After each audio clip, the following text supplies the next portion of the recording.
వ్రజభూమిలో చిన్న కృష్ణుడు అడుగుపెట్టిన ప్రతిచోటా ఆనందమే నడిచేది.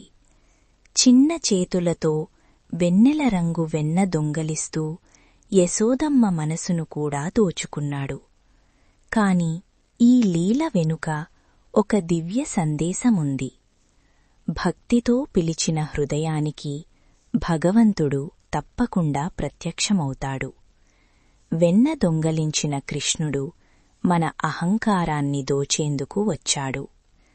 ఆయన చిన్నవాడిగా కనిపించినా ఆ శక్తి అనంతం.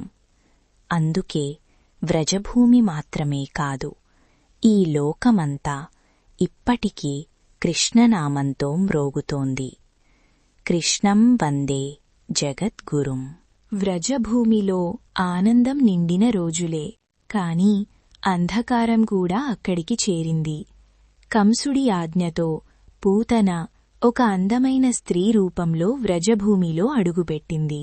ఆమె చేతుల్లో విషం ఉంది, హృదయంలో క్రూరత ఉంది. తల్లి రూపంలో మృత్యువు వచ్చిందని ఎవ్వరూ గుర్తించలేదు.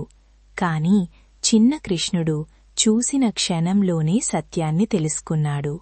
అయినా ఆమెను తిరస్కరించలేదు. తల్లి వేషంలో వచ్చినా ఒక్కసారి స్తన్యమిచ్చిందని ఆమెను తల్లిగా స్వీకరించాడు. విషంతో నిండిన ఆమె స్తన్యాన్ని పీల్చుతూ పూతనలోని అహంకారాన్ని, ప్రాణాన్ని తీసేశాడు.